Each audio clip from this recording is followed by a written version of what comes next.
bonjour. Alors aujourd'hui, jour 3, je vais vous parler de pierres et de cristaux.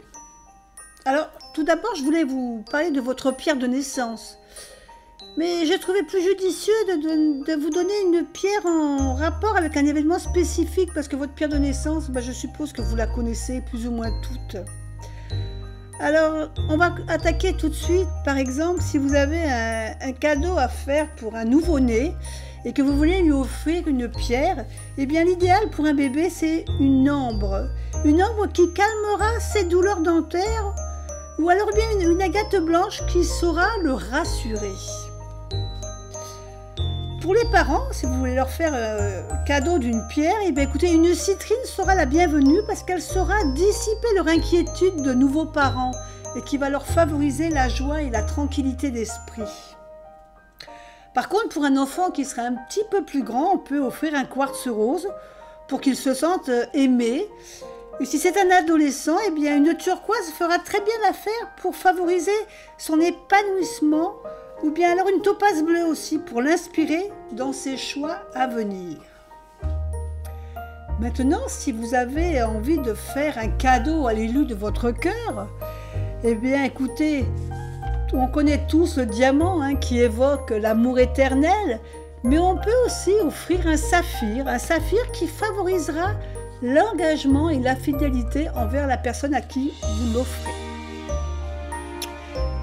Par contre, si vous avez envie de faire un cadeau à un ami ou une amie, l'idéal est quand même le lapis lazuli, car c'est une pierre qui harmonise le lien d'amitié entre les personnes.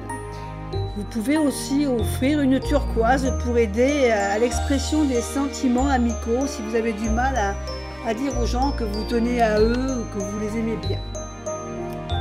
Maintenant, s'il s'agit d'un anniversaire de mariage, on a le quartz rose pour entretenir l'amour, bien sûr, tout le monde le connaît, ce fameux quartz rose, mais il y a aussi le jade. Le jade, pour une union, ça apporte l'abondance et le bonheur pour le couple.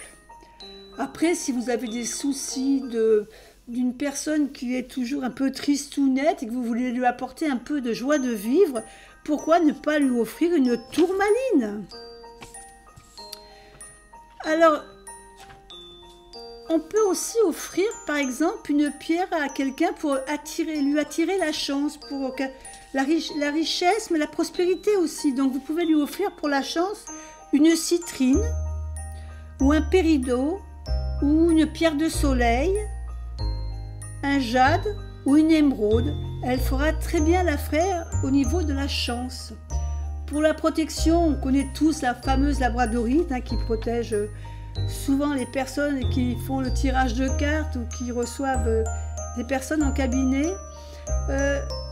Vous pouvez, pour attirer la confiance en soi, on va travailler avec un œil de tigre, une tourmaline noire. Et puis une pierre qui est très recherchée pour les angoisses, les anxiétés, le stress. Alors on va se tourner vers l'améthyste. On va aussi prendre l'ambre ou une agate blanche. Pour les personnes qui ont du mal à communiquer, à s'exprimer, par exemple devant une assemblée, on va prendre une topaze bleue qui aidera bien à cette communication. Pour la concentration, pour nous aider dans nos recherches, des fois on a besoin de se concentrer, on peut s'aider d'une cornaline, d'un quartz fumé, ou une pierre que j'aime beaucoup, c'est la fluorite. J'aime cette pierre avec toutes ses couleurs, ce dégradé de couleurs. Maintenant, pour un équilibre émotionnel, quelqu'un qui est assez émotif, on peut lui offrir une aventurine, une azurite ou une rhodonite qui lui apportera un certain équilibre. Maintenant, pour l'introspection, quand on a besoin de réfléchir sur quelque chose de précis, on peut se faire aider d'une aigue marine ou d'un cristal de roche. Une obsidienne aussi est bien pour ce genre d'introspection, ainsi que le lapis lazuli.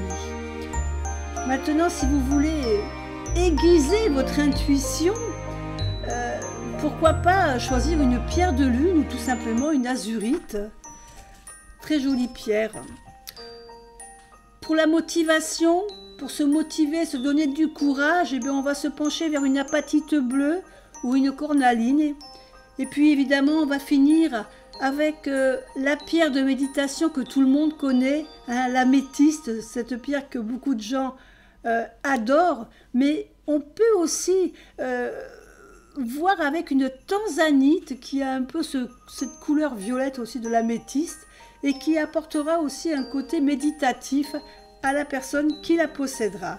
Voilà donc quelques petits chemins de réflexion sur certaines pierres que vous pouvez offrir ou vous offrir.